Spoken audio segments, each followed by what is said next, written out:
Hey, what's up, Chark? I was gonna ask you, you think that Israel should displace the Palestinians from Palestine to Egypt and Jordan? It's a tough question. I will say this, guys. I'm happy to do the whole afternoon on Israel, but let's try to get at other questions. But That's what I'm. That's no, what I'm I'm not blaming you. I'm Oh, just to the audience. yeah. It's a difficult question. I don't know what the solution is. I don't.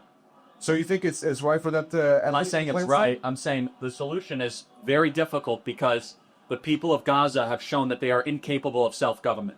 Sure. Incapable. That when they are given self-government, it becomes a terrorist hotbed, and it becomes a nightmare for the Jewish people, and war ensues. So I don't know what. And keep in mind, it doesn't even become a hotbed for terrorism.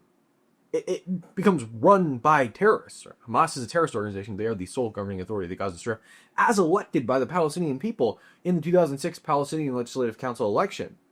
They are a terrorist organization whose charter says the day of judgment will not come about until the Muslims fight the Jews, killing the Jews. When the Jews hide behind stones and trees, the stones and trees will say, "O Muslims, O Abdullah, there is a Jew behind me, come and kill him." That's a first-degree hadith. That's who these people are. And on top of that, I don't think anyone is advocating that Palestinians are forcefully removed from Gaza. I think what's being talked about, and I'm fairly certain this is what Bibi and Trump talked about in their press conference, is the voluntary, temporary displacement to Egypt and Jordan. Hey guys, your homes are leveled. The entire Gaza Strip is covered in unexploded munitions, both from Israeli planes and from Hamas booby traps. Come live in Jordan and Egypt where it's safe. You'd obviously have to get Egypt and Jordan on board with this, but come live here where it's safe.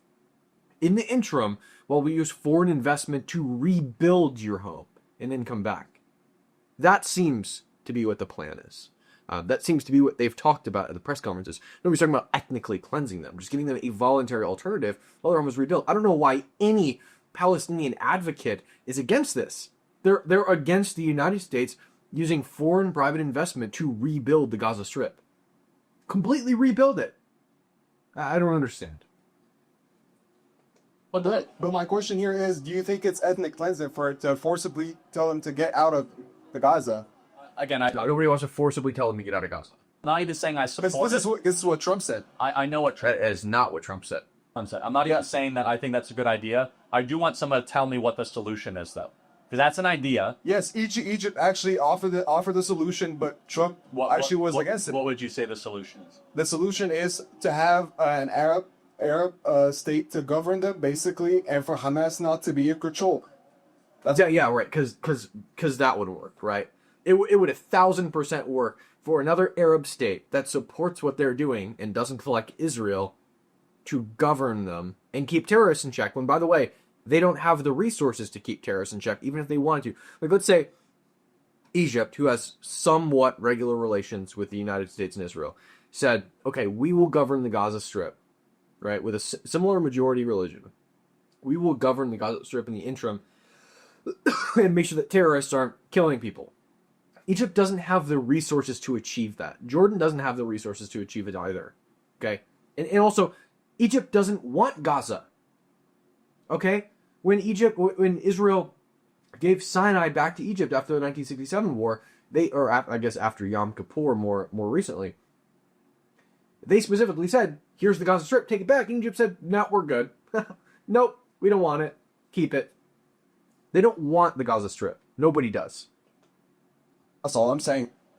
Right. So we had something close to that, though, for years, where Gaza was controlled by Hamas. Gaza democratically elected Hamas. In 2006, that's correct. But they were able to democratically elect again after 2006. Yeah. That's correct. Yeah, go figure. Why weren't they able to democratically elect again after 2006? Well, because, first of all, Hamas killed every member of their opposition party in the Gaza Strip. Fatah. Okay, that's the PLO, Mahmoud Abbas or Yasser Arafat's party. They killed all those people in the Gaza Strip, threw them from buildings. So all the political opposition is gone, and both of those two parties, in their respective places, the West Bank and Gaza, said, all right, no more elections. Right? That's why there hasn't been elections. Because we tried it, and it didn't work, and it turns out people that they elected are dictators. Brutal, disgusting dictators. Right. Because the people liked it. It's not because people liked it. It's because they didn't have any other choice but to... You're totally wrong. It's not because they liked it. It's because I mean, they do like it. They continue to pull with majority support for Hamas in both the West Bank and Gaza. And what a lot of people neglect to realize is that the Palestinian Legislative Council election in 2006 wasn't just for Gaza. It was also for the West Bank. But the Fatah didn't let Hamas have power in the West Bank, and Hamas didn't let Fatah have power in the Gaza Strip. The reason is because they're dictators. No, you might be right.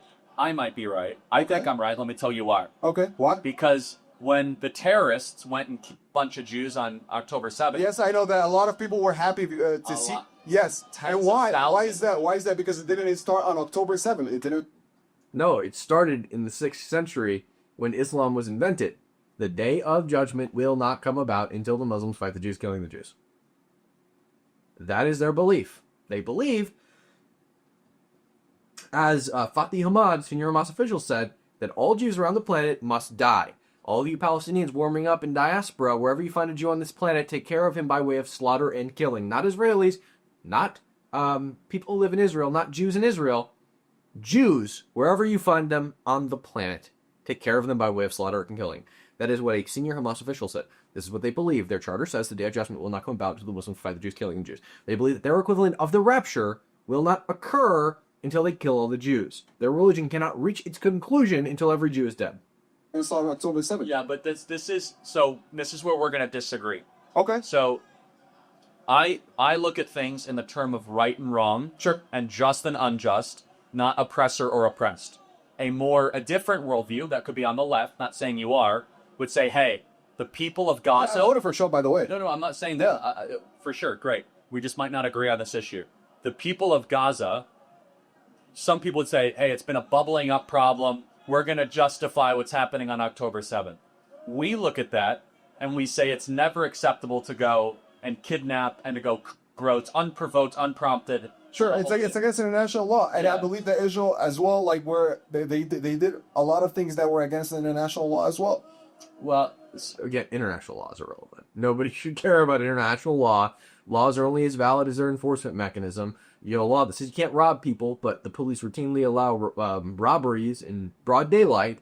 That law virtually does not exist. Laws are only as enforceable or as valid as their enforcement mechanism, and international law has no enforcement mechanism. You cannot enforce international law unless you occupy the country you levy accusations against, which is very rare and doesn't happen. This is like what we did with Berlin after World War II, or the leader of the country that has accusations levied against them surrenders themselves for international prosecution, which again will never happen. I don't quite know what that would mean, but yeah, I mean, War crimes, such as. mass people. Yeah, man, it's just, again, I don't want to keep going in circles, but it's like, I can't see a single instance of Israel going out of its way to kill civilians. You don't see it in a single instance of what? Israel going out of its way to kill civilians. Israel goes out of its way to prevent civilian deaths. They drop leaflets. They make mass phone calls to buildings before they bomb them. They send out mass text messages. They roof knock, which is the practice of dropping small munitions on the roofs of building to warn the people on the inside of the building they need to evacuate before a bigger munition comes. Okay, Israel jumps through such great hoops to avoid civilian deaths. They establish evacuation zones. They establish safe zones. Okay, no other military in the world does this at the rate that Israel does this. But because they want to avoid civilian deaths. Look at the Russian invasion of Mariupol, for example. When Russia invaded Mariupol, in the first 30 days of the invasion, they killed 25,000 people. Okay? That is a large portion of the amount of people that have been killed in the Gaza Strip currently, after more than a year of conflict. Okay? Look at Berlin. And by the way, the Mariupol experts estimate the number is 3 times as high. Berlin, we killed 400,000 people in Berlin during World War II. Okay? People die in war. But this war, compared to other modern armed conflicts, has an extremely low death count for the population density. I see Israel going out of its So way. you don't believe what they've done is genocide? No, of course not. Because, all right, let's get our terms. Let's just go, what is genocide? A genocide basically mass a certain group because of their ethnicity, race, or culture or religion. So was October 7th a genocide?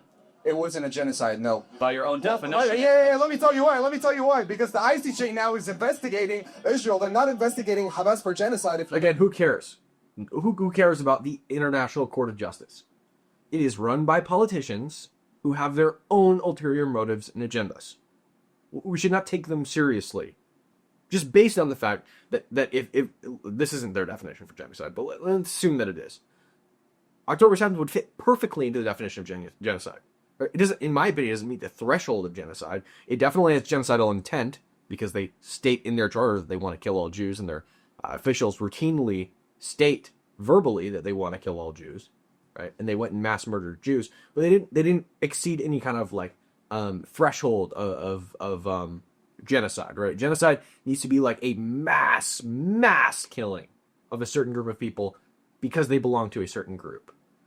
October 7th was a mass killing, but it wasn't the wiping out of a population. That's generally what a genocide is going to be, is the wiping out of a population. The fact of the matter is that this conflict, the death rate in Gaza, even if we assume that the Gaza Health Ministry's numbers are accurate, which they're not, right? It doesn't even outpace the birth rate. You know that? Who? The ICJ? Now, the ICJ is anti-Israel, has been for a while. Oh, okay. Yeah, sure they are. Why you say that? Well, because they're funded largely by Arab. They're funded by who? Funded by who? Hamas? Well, like by Qatar and Saudi Arabia. By No, they're funded by the people who fund Hamas.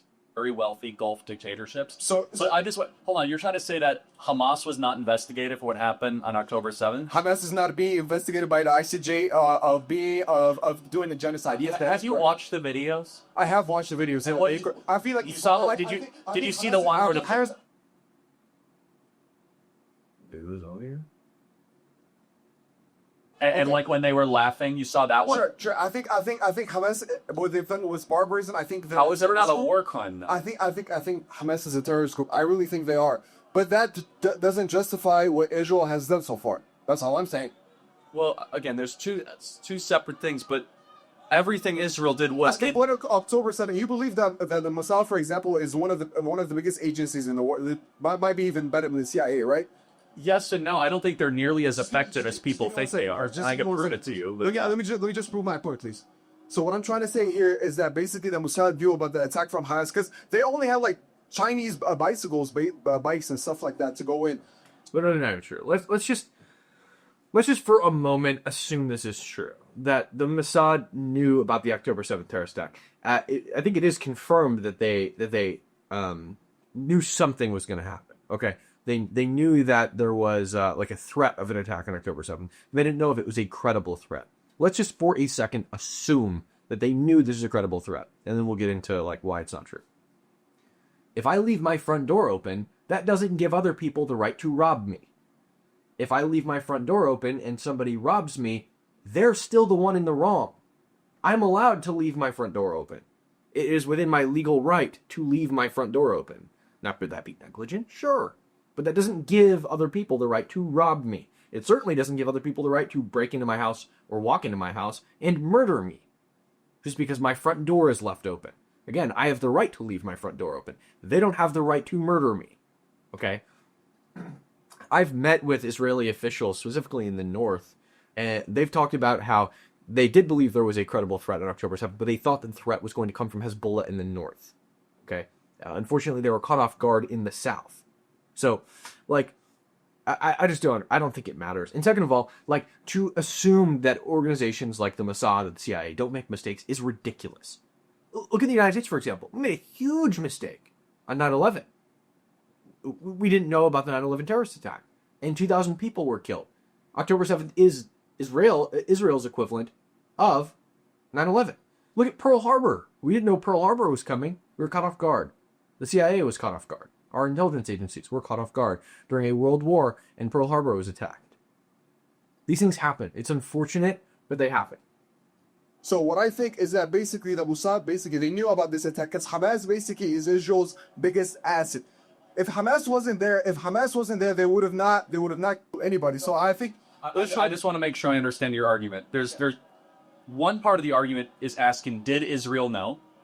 And was there a stand down order? I asked that question, never got an answer. You're going a step further we don't have proof. and hypothesizing that the Mossad, which is their CIA, wanted it to happen. Yes.